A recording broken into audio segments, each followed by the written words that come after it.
Hello, good morning, everybody from the Wren's Nest. My name is Danielle. Sorry I'm a few minutes late starting off. It's been a busy morning already. We are getting a rescue cat, actually kitten, on Friday. And there's so much planning that goes into making sure everything is right for this tiny little kitten or cat that's coming on Friday, but there's fierce excitement. So I was on the phone to somebody there or organising stuff. So that's why I'm late. So sorry about that. But you didn't tune in this morning to hear about our cat. Lovely and all, as I'm sure he will be. I'm sure you can expect lots of photographs of Ella and the cat. But anyway, I am here this morning to talk to you about essential oils, and in particular the essential oils that I am using in this year's Christmas products and soaps and gifts that I'm doing, and kind of the inspiration behind it. So when I was thinking about Christmas and the products that I would do and the limited edition stuff that I would make earlier in the summer, I was thinking a lot about Christmas myself when I was a kid, and our Christmases and what they were like. And Christmas was great in our house growing up. My mother was very into Christmas. She loved Christmas, still loves Christmas. She's still around. She loves Christmas. But she was a real Christmas person. So there was always fierce excitement in our house around Christmas. And, you know, as soon as the tree went up, which was always after the 8th, there was a real build-up of Christmas, and there was lots of smells in the house that were always associated with Christmas. You know, the baking the mince pies, she'd have loads of those. They'd be in the freezer then in the run up to Christmas. And it's funny because when I was a kid, I didn't like mince pies. But now as an adult, I love them. But it's the smell and what that evokes that really, that's one of the smells that I love about Christmas. And I make my own mince meat now every year, and Ella helps me make the mince pies. So it's all part of that tradition around Christmas. But that was one of the key smells that signaled the beginning of Christmas in our house when we were kids. Mum would start making the mince pies, and then there was, you know, around Christmas itself, the cooking of the ham and the turkey and all those smells that are associated with Christmas. And there was always the special candles that were only lit at Christmas time. And they were literally only lit at Christmas time, and usually only if somebody was calling, you know, so that the house smelled nice. But all those smells that evoke Christmas, you know, the cinnamon and the orange and vanilla and all those spices. And she didn't always make a Christmas cake, but I do remember Christmas cakes being made. So nobody liked it in our house, only my dad. So I wasted time making a Christmas cake, I suppose, just for visitors calling and stuff. But all those smells of the dried fruit and the brandy, and it's just such a season that evokes all these memories around smell, isn't it? And that's what I was thinking about when I was thinking about Christmas. And also the other side of those scents and smells was, I remember my mom always used to say she'd love, "Hey Helen, how are you?" My mom, what do you think? Oh, thank you. Oh, you're so sweet. Thank you. I don't know that I'm glowing. Actually, you know what I'm glowing? I'm just in from a long walk in the woods, so that's probably why I'm glowing. But hey Anna, good morning. The other thing was, my mum always used to say she'd love a white Christmas. And every year she'd long for a white Christmas because it would just make and set the whole Christmas scene. I don't have too many, did we, when we were kids? Maybe one or two.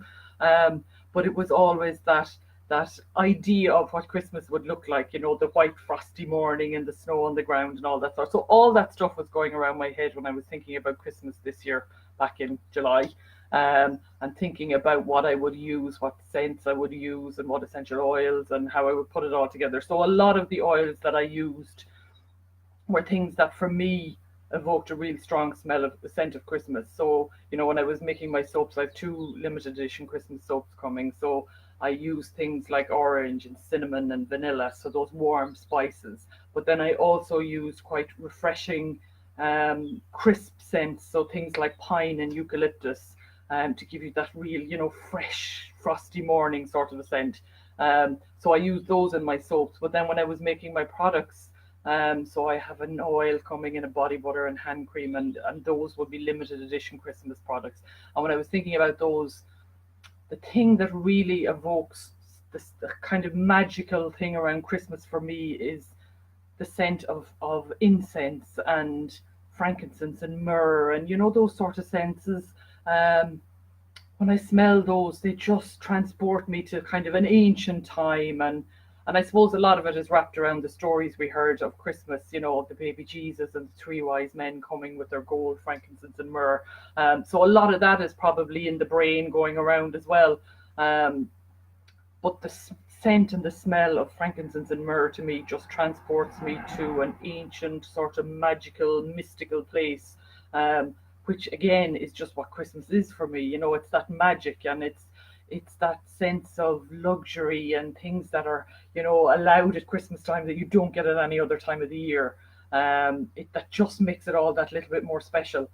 So all those things were going around in my head when I was thinking about Christmas. So I've used frankincense and myrrh a lot this year for Christmas.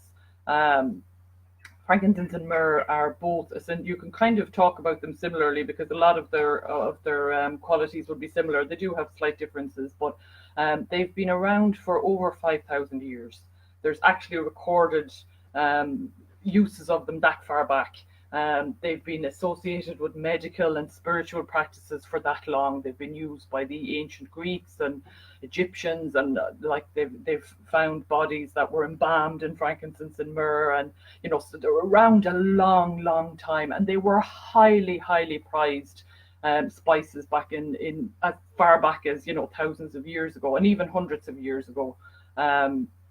Both of them come from similar places. The frankincense comes from the boswellia tree, and the myrrh comes from a tree. I always struggle with pronouncing this. I think it's called Commiphora, but they're both come from a kind of a small, gnarly tree that grows in the Middle Eastern states, and also around the Arab countries and in North Africa. That's where they come from predominantly. They did try to grow them as far east as China at one stage, but they didn't grow very successfully there. So they obviously like that kind of dry, parched conditions. So that's where they come from. And how they get the frankincense and myrrh from these trees is, well, it's done slightly differently now, but way back when they discovered it first, what they discovered was that if there was a cut in the bark of the tree, this kind of dark resin would ooze from that cut. And that was the frankincense and the myrrh. It's like a real hard resin that oozes out of the tree. So they would gather that, and then they would use the resin, or in later times they distilled it and made an oil. Hi Ilona, how are you? It comes from those trees. The frankincense and the myrrh comes from those trees, and they were used for everything from medical conditions, like to heal a toothache, up to healing an open wound. If somebody lost an arm or a leg, myrrh was put directly onto the wound to stop it from getting infected and to heal it. And then it was also used heavily in spiritual practices. So for, in different religions, I don't want to just pick one religion, but it was used across the board. So for spiritual offerings, or if they were having, giving offerings to the gods, or if they were celebrating something in their religion, the frankincense and the myrrh was heavily used. So they've been around an awful long time, and they were hugely expensive back then when they first started using them, and up to a couple of hundred years ago, they're massively expensive. And countries were built on what they earned from selling frankincense and myrrh. But then obviously, I suppose, with the evolution of science and medicine, people found new ways to deal with, the medical conditions in particular.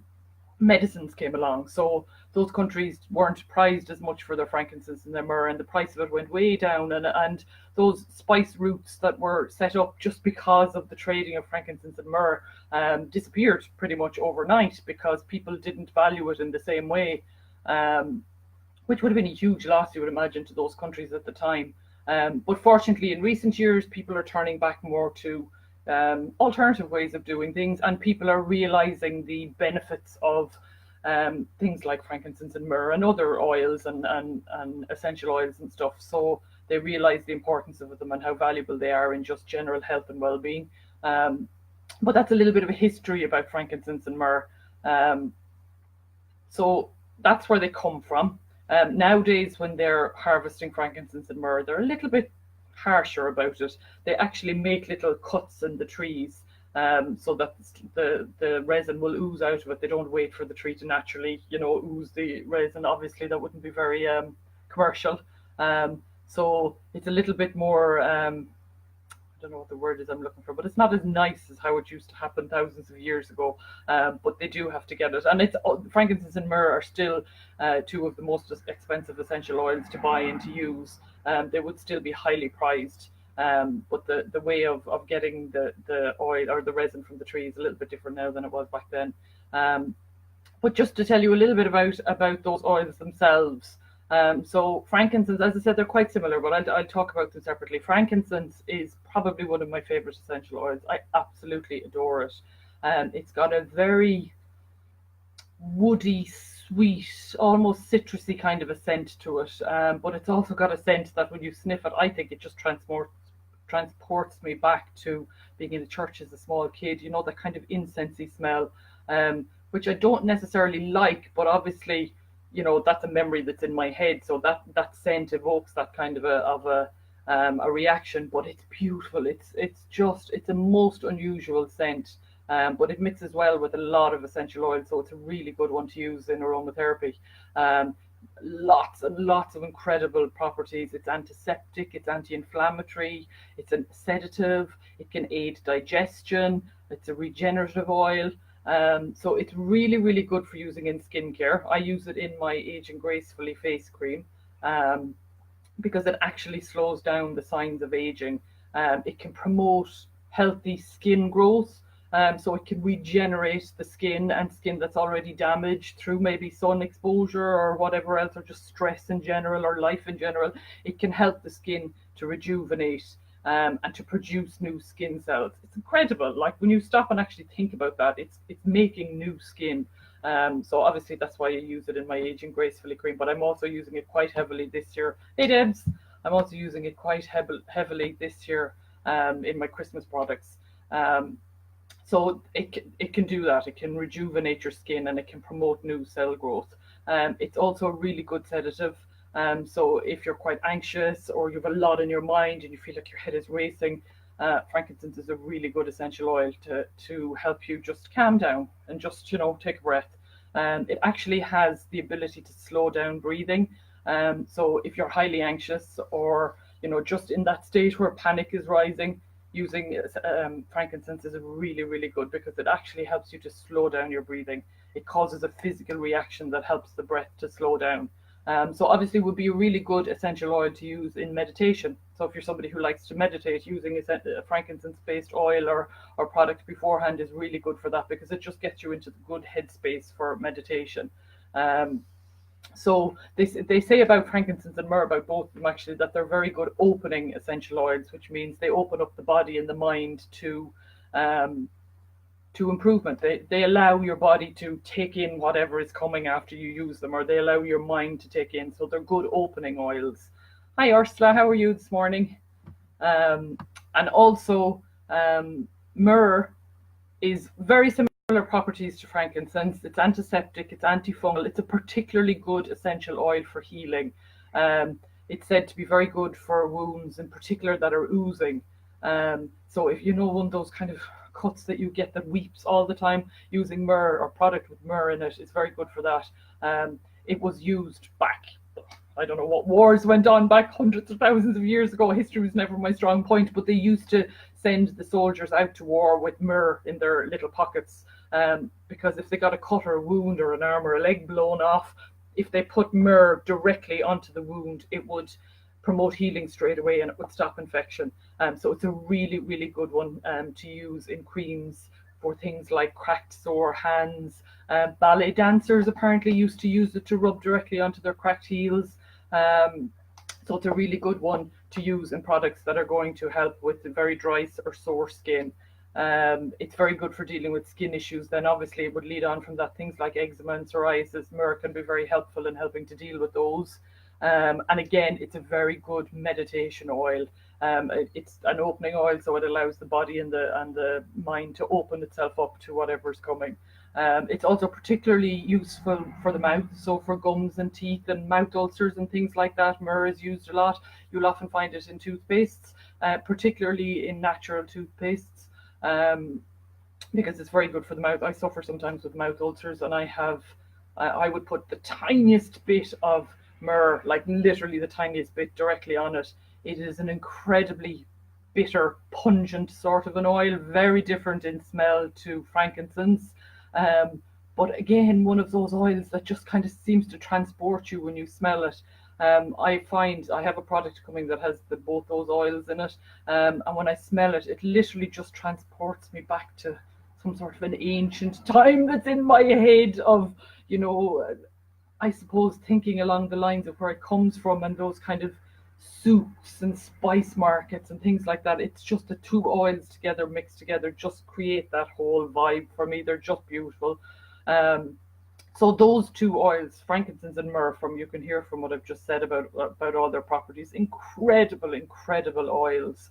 And they're actually using frankincense. I was reading something when I was doing a little bit of research. I don't want to give you too much on it because I'm not entirely sure and I don't want to say it wrong, but I know there are trials and tests going on at the moment for using frankincense in cancer research. So, you know, that'll be a really interesting one to watch out for as well.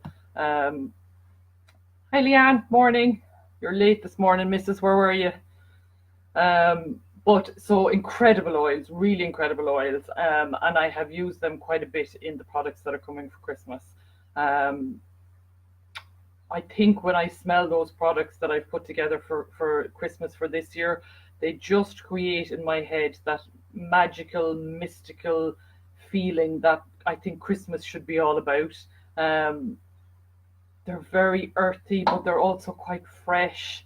But they just smell a little bit special. You know, when you smell something that's quite spicy and quite earthy, it just transports you in your head. And it just, for me anyway, gives me that feeling of something a little bit extra special. And that's what Christmas should be about anyway.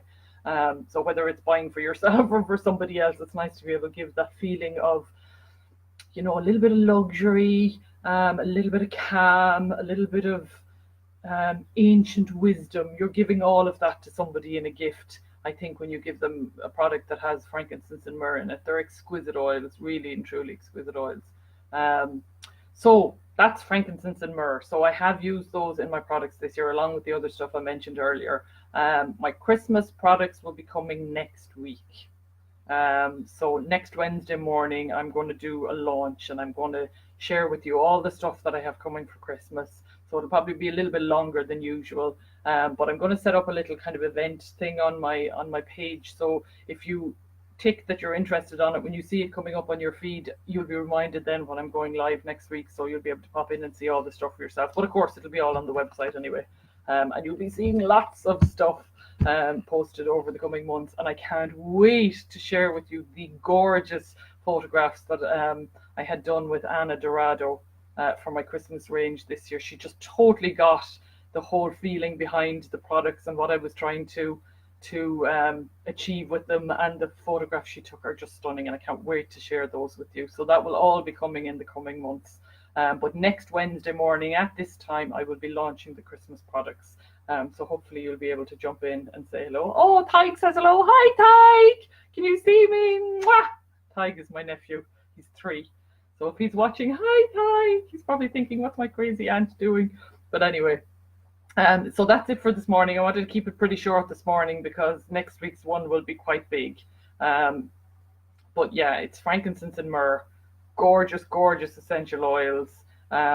Feature quite heavily in my Christmas products this year. And that's it.